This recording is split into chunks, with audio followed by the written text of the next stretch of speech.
There comes a moment, usually quiet, when you sit with your thoughts a little longer than you used to.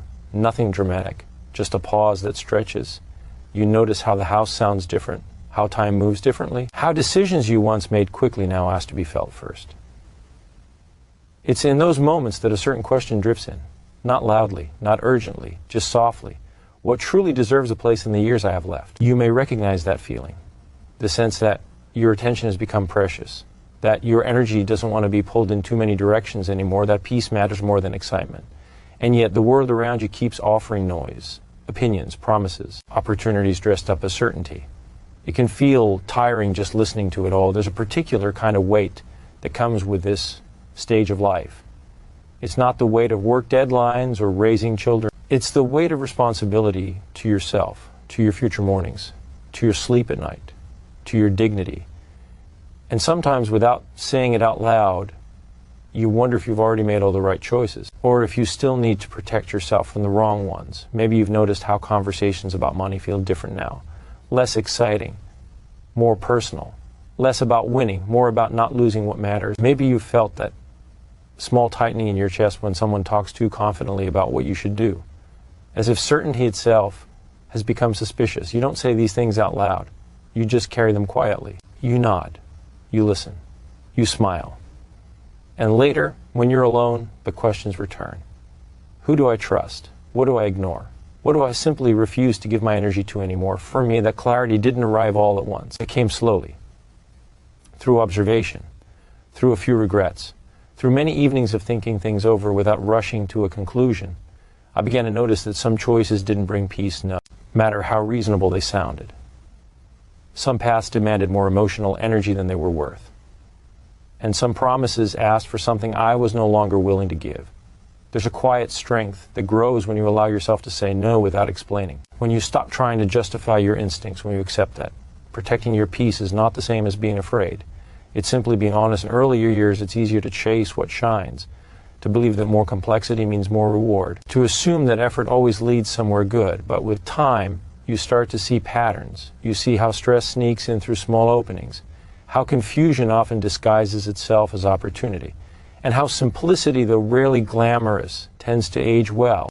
I remember a conversation that stayed with me.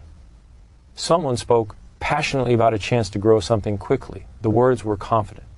The logic sounded polished, and yet inside there was no calm, just a low hum of unease. Not fear, just misalignment. I nodded politely, but something inside had already stepped back.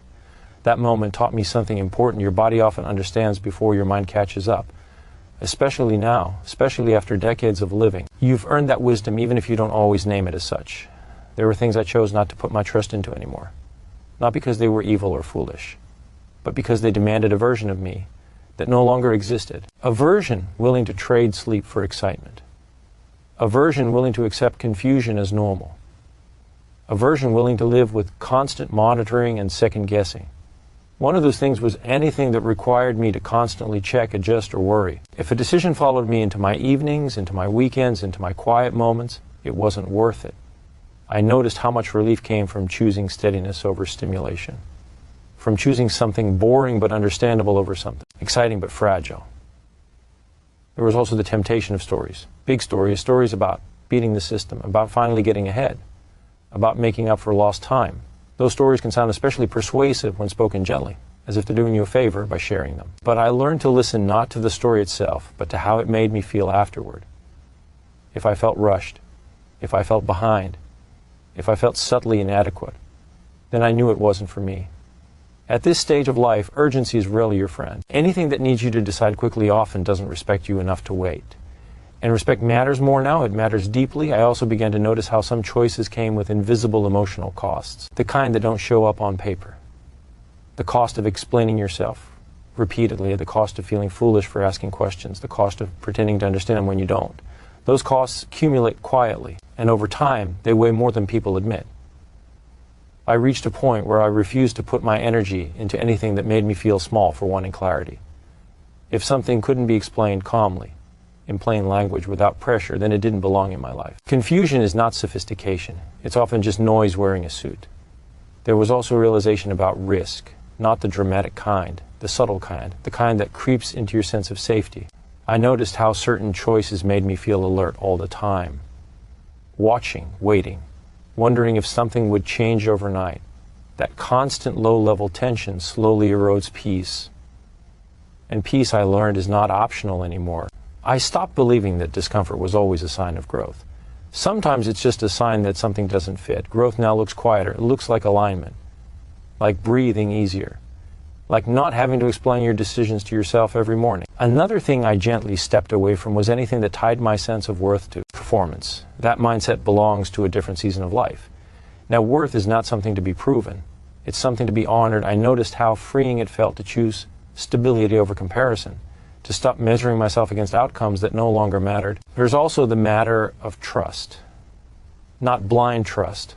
Earned trust. I became more selective about who and what I allowed to influence my decisions. Loud confidence without humility stopped impressing me. I paid more attention to those who spoke with balance, who acknowledged uncertainty, who didn't pretend to have all the answers. And then there was the simplest refusal of all. I refused to invest in anything that took me away from my present life, from my routines, from my relationships, from the small joys that now define my days. If a choice required me to sacrifice calm mornings or peaceful evenings, it wasn't aligned with who I had become. This shift didn't make life smaller. It made it clearer. The mental space it created was unexpected. Decisions felt lighter. Sleep came easier. There was a sense of being grounded again, not stuck, just rooted. You may be noticing similar thoughts stirring in you. A quiet revaluation. A sense that your priorities have rearranged themselves without asking permission. That's not confusion. That's wisdom settling in. There's nothing wrong with wanting your remaining years to feel steady, with wanting to understand what you're involved in, with wanting to feel safe without feeling stagnant. These are not signs of fear. They are signs of self-respect. You don't owe the world constant engagement. You don't owe every opportunity your attention. You are allowed to choose what supports your well-being and gently decline the rest.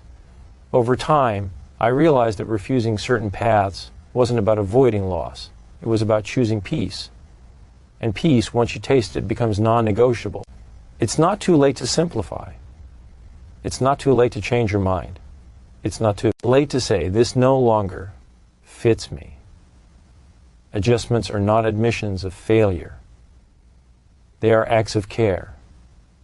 If you've ever felt a quiet relief after walking away from something, trust that feeling. If you've ever slept better after deciding not to pursue a certain path, listen to that.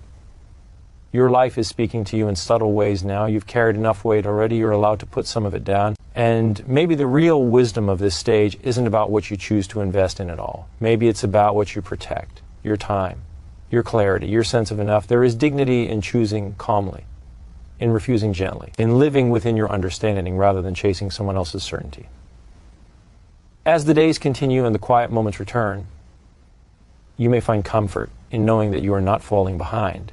You are arriving at a place where peace matters, where simplicity feels rich, where your choices finally reflect who you truly are. And that in itself is a kind of wealth that never makes noise.